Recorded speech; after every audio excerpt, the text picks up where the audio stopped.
আজকে হলো ৮ তারিখ সোমবার। Good morning to everyone. বাজে এখন সকাল 5:30, মানে 6:30 বলতে পারো। 5:30 নাগাদ উঠে রেডি ফেডি হয়ে নিয়ে আমরা এখন বেরিয়ে যাচ্ছি। আজকে যাচ্ছি কলকাতায় ট্রপিক্যালে ডাক্তার দেখাবো বলে। তাই ভাবলাম তোমাদের সাথেও শেয়ার করি কিভাবে ট্রপিক্যালে যেতে হয়। এটা হয়তো তোমাদের জন্য খুব হেল্পফুল হবে।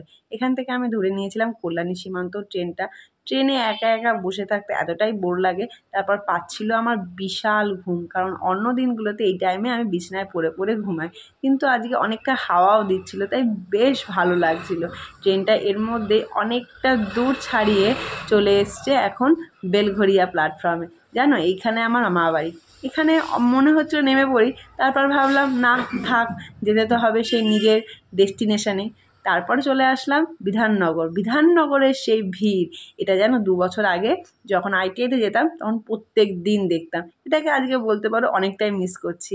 তারপরে সুন্দর হাওয়া খেতে খেতে বই খাতা গুছিয়ে নিয়ে আমরা রেডি হয়ে পড়লাম, কারণ শিয়ালদা স্টেশন চলেই এসছে।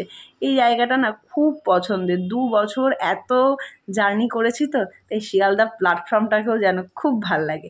এর মধ্যে নেমে অ্যাকোরিয়াম, মানে 1 নম্বর প্ল্যাটফর্মের দিকে এই অ্যাকোরিয়ামটা আছে। একটু মাছুদের সাথে কথা বলে নিলাম, তোমরাও যখন আসবে এই 1 নম্বর প্ল্যাটফর্ম দিয়েই বেরাবে। বেরিয়ে ওই মানে ব্রিজের নিচ বরাবর হাঁটতে হয়। এখানে না নিজের ফ্ল্যাগটাকে দেখছি যে সুন্দর হাওয়ায় মেলে উঠেছে, কি ভালো লাগছে বলো। তারপরে ওখানে সূর্যপ্রতাপ লেন এরকম কিছু আছে, আমার হয়তো নামটা আমি ভুলও বলতে পারি। এইটা বরাবর মানে 1 নম্বর রাস্তা দিয়ে সোজা বরাবর আমি হেঁটে গেছিলাম। ওই জায়গাটাতে যে কাউকে জিজ্ঞাসা করলেই হয় যে আমি ট্রপিক্যাল যাব, সে দেখিয়ে দেবে। আমি 1 নম্বর গেট দিয়ে ঢুকেছি, এটা হচ্ছে মেডিকেল কলেজ। এইখান দিয়ে দেখতে পাচ্ছ কত লোক দাঁড়িয়ে আছে ডাক্তার দেখাবে বলে। আমি তো এইখান থেকে চলে গেলাম ট্রপিক্যালের দিকে। ট্রপিক্যালটা মানে অন্য সাইডের দিকে। এইখানে দেখছি লাইনটা কত বড় হয়েছে। এখন তো বাদ দিয়ে সেই 8টা মতো, তাতেই দেখো লাইন কতটা চলে এসছে। এখানে আবার একটু ব্যাপার আছে, হ্যাঁ, এখানে নতুন লাইন পুরনো লাইন এরকম একটা বিষয় কাজ করে। যারা প্রথমবার দেখাবে তাদের নতুন লাইন, আর যারা আগেও দেখেছে তাদের জন্য পুরনো লাইন। আমি যেহেতু আগেও দেখিয়েছিলাম তাই আমি পুরনো লাইনে দাঁড়িয়েছি। এইখানে দেখলাম একটা ইনফরমেশান রয়েছে যে কোন দিন কি কি হয়, তাই ভাবলাম এটা তোমাদের সাথে শেয়ার করে দিই। তারপর পেয়ে গেছিলো প্রচুর খিদে। এই ট্রপিক্যালের মেন গেট, এটা হচ্ছে ট্রপিক্যালের মেন গেট, এইখান দিয়েও তোমরা ঢুকতে পারো। এর বাইরে বিক্রি করছিল গরম গরম কচুরি। দেখে লাগলো আমার খুবই লোভ, কারণ সকালবেলা আমি না খেয়েই বেরিয়েছিলাম। তাই গরম গরম কচুরিটা নিয়ে বসে পড়লাম খেতে। বাট খেতে গিয়ে বুঝতে পারলাম যে এটা কচুরি নাকি সিঙাড়া সেটা বোঝা বড় মুশকিল, কারণ তরকারিটা ছিল সিঙাড়ার পুরের মতো, আর কচুরিটা ছিল সিঙাড়ার ওপরের যে খাই আমরা সেটার মতো। বুঝতেই পারছো, এটা হচ্ছে ট্রপিক্যাল মেডিসিনের মেন বোর্ড। তোমাদের সাথে শেয়ার করে দিলাম। গরমের মধ্যে একদম নিয়ে দে একাকার হয়ে গেছি। এখনও দেখছি লাইনটা কোথায় রয়েছে, পেছনে আমাদের ডবল লাইন পড়ে গেছে। এইখানে দেখো মেয়েদের আর ছেলেদেরকে কি কি বার দেখায় সেটাও তোমাদের সাথে শেয়ার করে দিলাম। লাইনটা এর মধ্যে অনেকটাই এগিয়েছে। এই যে আর 100-150 জন, এদেরকে পেরালে আমরা ওই যে বিল্ডিংটা আছে ওখানটায় ঢুকতে পারবো। ডাক্তারবাবু ওইখানেই আমাদেরকে দেখেন। আমার যেহেতু অনেক দিন আগেকার কার্ড, 2022 সালে আমি লাস্ট দেখিয়েছিলাম, তাই আমাকে আবার নতুন করে এন্ট্রি করতে হলো 2 টাকা দিয়ে। তোমরাও যারা নতুন এন্ট্রি করবে 2 টাকাই নেবে, জাস্ট প্রেসক্রিপশানটা কাগজের দামটা নেয় আর কি। এমনি তো ডক্টর ফ্রি অফ কস্টই দেখে। আর এখানে যথেষ্ট ভালো স্কিন স্পেশালিস্টরা রয়েছে বলতে পারো। এখানে প্রায় 50 থেকে 70, 100 জনও ডাক্তার রয়েছে। এত ডাক্তারবাবু সব একসাথে এত পেশেন্টকে দেখে। আমাদের এখানে ডাক্তার দেখানোও হয়ে গেল। বাইরে কিন্তু এখনও লাইনটা কমেনি, এখনও সেই একই মতো ভিড় রয়েছে। আমি চলে গেছিলাম তারপর ফ্র্যাঙ্ক লসে ওষুধগুলো নিতে।